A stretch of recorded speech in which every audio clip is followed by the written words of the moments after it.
Hey fam, welcome back to the 10 Star. So we are back again with another video and Yogi Adityanath की थग life savage replies वाली video में एक और part लेके आ गया। आई थिंक ये पार्ट 3 है जो हम लेके आ गए हैं, बट ये नेवर एंडिंग पार्ट्स होने वाले हैं क्योंकि भाई जितनी वीडियोस देखो उतनी कम है। एंड भाई हम तो बहुत बहुत बड़े फ़ैन हैं एंड अब तो ये योगी जी का भारत है तो मज़ा आने वाला है। लेट्स बिगिन और देखते हैं ये वीडियो कैसी है। हर मुसीबत का सामना करने वाला एक शेर इस घर में पैदा हुआ है। सिस्टर अभी तक लीडर पैदा हुए हैं, रूलर पैदा हुए हैं, लेकिन फर्स्ट टाइम इतिहास को रचने वाला पैदा हुआ है। अपनी तकलीफ लेकर जो आता है उसे मैं सीने से लगाता हूँ, अपने स्वार्थ लेकर आता है उसे मैं अपनी जूते की नोक पर रखता हूँ। 15 मिनट के लिए पुलिस को हटा लो, बता लेंगे किसमें हिम्मत है, कौन ताकत। तू तो बिना एड्रेस बिना स्टैम्प का एक खाली लिफाफा है और मैं तलवार की नोक पर राज करने वाला पावर हूँ। कौन मौलाना हैदराबाद से बोलता है, कौन कहां से बोलता है, इसलिए बहुत चिंता मत करिए, क्योंकि बकरे की अम्मा कब तक खैर मनाएगी आप देखते रहिए बस। डॉक्यूमेंट्री ना।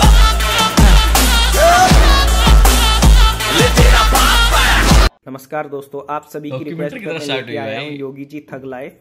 और ये थग लाइफ वीडियो अगर आपने 10 मिनट का देखा तो आप समझ जाएंगे कि इनसे बेहतर कोई नेता ही नहीं है आज की डेट में हिंदुस्तान में। 2017 में जब बीजेपी ने चुनाव जीता था तो बीजेपी के पास बड़े सारे विकल्प थे सीएम पद के लिए, लेकिन उन सारे विकल्पों में योगी जी का कहीं दूर दूर तक नाम नहीं था। और अगर आज की बात करूं तो योगी जी के अलावा बीजेपी के पास कोई विकल्प नहीं है, क्योंकि बहुत सारे नेता ये बोल रहे थे कि योगी जी के पास कोई प्रशासनिक अनुभव नहीं है, इन्होंने तो कभी ग्रुप की अध्यक्षता नहीं की, क्लास के मॉनिटर तक नहीं रहे, तो वो स्टेट क्या संभालेंगे। लेकिन उन्होंने जो संभाल के दिया है ना, और जो पिछवाड़े पे दिया है माफियाओं के, वो पूरा हिंदुस्तान के लिए एग्जाम्पल है। वीडियो दोस्तों एंड तक जरूर देखिए, क्योंकि एंड तक देखते देखते आप समझ जाएंगे कि योगी जी क्या हिंदुस्तान को बनाना चाहते हैं।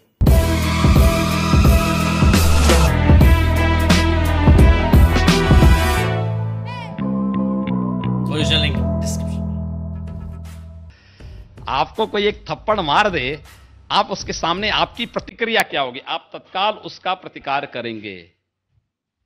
अगर आपके पास क्षमता है आप उसको पटकेंगे, वहां पे एक घूंसा जरूर मारेंगे।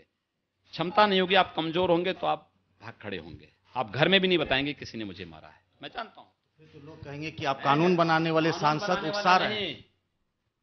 कानून मानवों के लिए होता है, दानवों के लिए नहीं। जो दानव प्रवृत्ति के ये लाइन उनको उनकी भाषा में जवाब देना चाहिए। ऐसा नहीं है कि यूपी में राम राज्य स्थापित हो गया। कल ही कानपुर में एक पत्रकार की हत्या हुई। अब तक एनएचआरसी का डेटा कहता है कि 433 इनकाउंटर मौतें हुई। 21वीं सदी में इतनी इनकाउंटर मौतें। आप कहते हैं कि या तो जो अपराधी हैं वो जेल में जाएंगे या यमराज के पास। ये क्या बात है? तो मैं क्या अपराधियों की आरती उतारूं?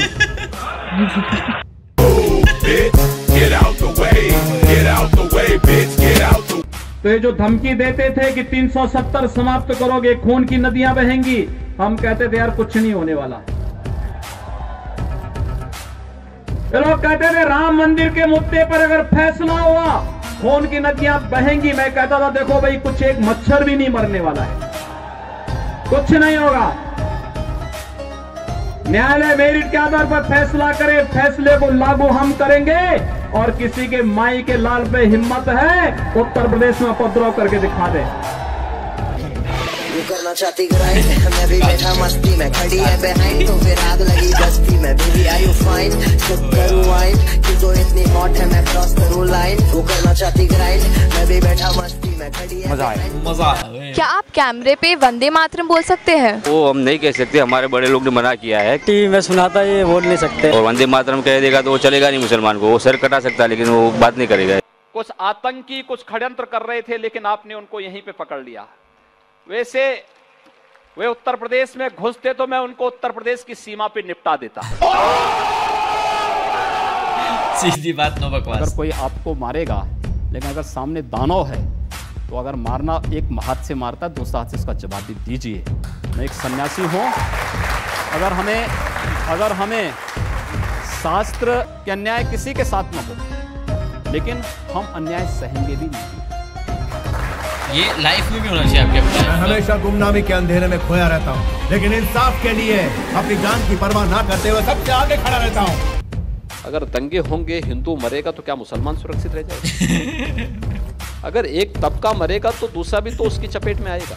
मुझे लगता है कि भारत का या उत्तर प्रदेश का कोई नागरिक ऐसा नहीं होगा कि जिसको जय श्री राम बोलने में कोई संकोच होता हो। सही बात है। सभी नागरिकों को आप जय श्री राम बोलने को कह रहे हैं? एकदम बोल सकते हैं। जय श्री राम। हम हमारे पूर्वज, और ये तो मैं नहीं बोल रहा हूँ, दुनिया का सबसे बड़ी आबादी का मुस्लिम राष्ट्र है इंडोनेशिया, और इंडोनेशिया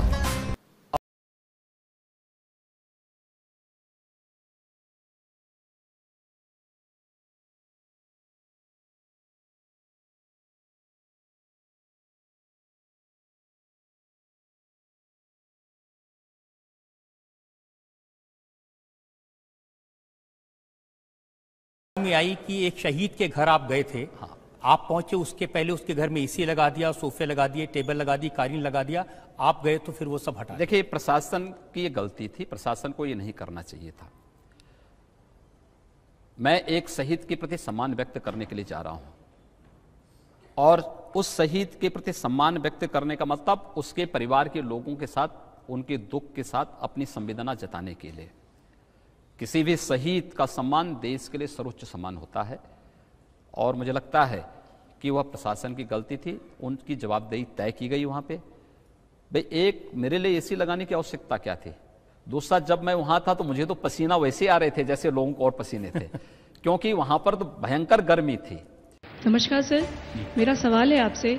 आपने होली मनाई, आपने दिवाली भी मनाई, पर आपसे जब पूछा गया कि क्या आप ईद भी मनाएंगे तो आपने मना कर दिया। क्या हम ये मान लें कि आप हिंदुओं के नेता हैं? देखिए, मैं मुख्यमंत्री तो पूरे प्रदेश का हूं, 22 करोड़ जनता का मुख्यमंत्री हूं, लेकिन मेरी व्यक्तिगत आस्था भी है। और व्यक्तिगत आस्था ये, मैं वो पाखंड नहीं कर सकता कि घर के अंदर हनुमान चालीसा का वाचन करूं और बाहर जाकर टोपी लगा करके जो है दूसरा प्रदर्शन करूं। ये चीजें नहीं हो सकती हैं। मेरी आस्था मेरे स्थान पर है, मैं उसका पालन कर रहा हूं, और मुझे हिंदू होने पर गर्व की अनुभूति भी होती है। ये जो पुलिस मुठभेड़ होती है, उसकी कभी आपने पूरी कहानी पढ़ी है कि एक आया, गोली चली, एक के पांव में गोली लग गई, दूसरे को अस्पताल में भर्ती कराया गया, सबकी कहानी मिलती जुलती लगती है कि नहीं आपको? देखिए, मुझे एक बात बताइए आप, क्या आपको ये लगता है कि जितने ये इनकाउंटर हुए सब फेक हैं? मैंने सबके बारे में नहीं, आपने कहा जो कहानी बनाने के बाद, कहा 2-4 को छोड़ देते हैं। मैं क्या कह रहा हूँ, 2-4 को बात नहीं कर रहा हूँ। हम लोग लगभग 1250 से अधिक इनकाउंटर हुए हैं। आप एक को भी प्रमाणित कर लें जो फेक हो। तेरा बाप आपका तरीका वही चलेगा, लॉ एंड ऑर्डर में, कानून में, गाड़ी यूं ही पलटेगी। प्रदेश में 24 करोड़ जनता के सुरक्षा सम्मान के लिए गाड़ी तो पलटेगी। कानून का राज कैसे स्थापित होगा, ये एजेंसियां तय करेंगी, और उसके अनुसार ही उसको आगे बढ़ाएंगे। क्या निर्देश है आपका उनको? गाड़ी पलटती है, गाड़ी पलटती जाए, एक्सीडेंट हो सकता है। क्या एक्सीडेंट भी हो सकता है? इसमें कौन तो रहा है कि इसमें ही कोई एक्सीडेंट किसी का भी हो सकता है? क्या बात कर रहे हैं? ये क्यों की बात नहीं, ये कौन सी बात है कि अपराधी गोली चलाएं और हम पुलिस वाले से कहें कि भाई तुम अपने हाथ बांधे रहो? मैंने ये नहीं, और जब गोली चल जाए तो उसके बाद जो है तब जाके तुम गोली चलाना? मैंने ये नहीं, कौन सी बात हुई? अगर सामने से गोली चल रही है तो पुलिस को पूरा अधिकार है कि गोली का जवाब वो गोली से दे। गोरखपुर को हिंदुत्व की लेबोरेटरी बनाकर रख दिया है।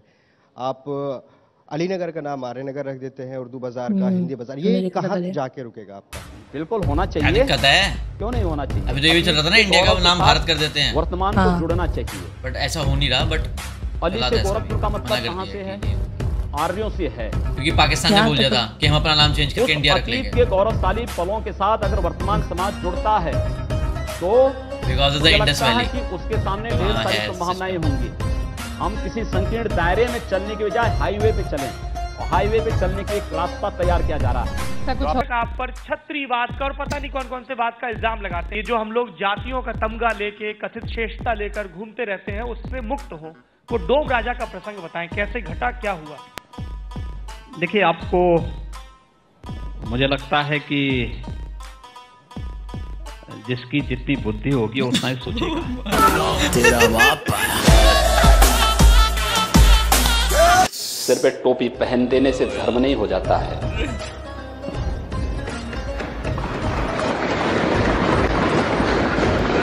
हमने धर्म को कर्तव्य के साथ जोड़ करके देखा है, दायित्व के साथ जोड़ करके देखा है। आखिर जिस कार्य के लिए 1990 में राम भक्त अयोध्या में जा रहे थे, जिन राम भक्तों को गोली मारी गई थी, जो लोग कहते थे कि परिंदा भी पर नहीं मार सकता, आखिर उन राम भक्तों की बात को देश के सर्वोच्च न्यायालय ने मोहर लगाई ना। आज आतंकवादियों को बिरयानी नहीं खिलाई जा रही है। ये बिरयानी खिलाने का शौक या तो कश्मीर के अंदर कांग्रेस को था, या फिर बिरयानी खिलाने का शौक शाहीन बाग जैसी घटना में केजरीवाल को है। हम कहना चाहते हैं जिन्हें पाकिस्तान प्यारा है वे पाकिस्तान में जाएं। सही बात। जिन्हें पाकिस्तान अच्छा लगता है पाकिस्तान चले जाएं। हम उसको रोकेंगे नहीं, अगर वो चाहेगा तो उसको जाने का किराया भी मुहैया करा देंगे। हम पूरी व्यवस्था कर देंगे, लेकिन ये नहीं हो सकता है कि भारत के अंदर रह करके पर्व और त्योहार के नाम पर इस देश की संविधान की व्यवस्था को, देश के संवैधानिक व्यवस्था को कोई चुनौती देने का कार्य करेगा तो चेतावनी हमें स्वीकार्य नहीं है। ओके, दैट वाज इट भाई साहब, व्हाट अ वीडियो यार। मतलब योगी जी की भाई जितनी Yogi ji is savage and he is like what he is वही। हाँ, मतलब he is proud of it and ऐसे होना चाहिए कि अगर आप जैसे मैं हिंदू सपोर्टर तो भाई मैं घर से कह सकूं कि हाँ भाई मैं हिंदू सपोर्टर हूँ। ये नहीं कि भाई मैं मुंह पे कुछ हूँ या मतलब सबको प्लीज करने के लिए मैं बोल दूं हाँ भाई मैं हाँ तेरे साथ भी हूँ, हाँ भाई मैं तेरे साथ भी हूँ, हाँ मैं तेरे साथ भी हूँ। ऐसा नहीं होना चाहिए भाई, आप स्ट्रेट फॉरवर्ड होना चाहिए।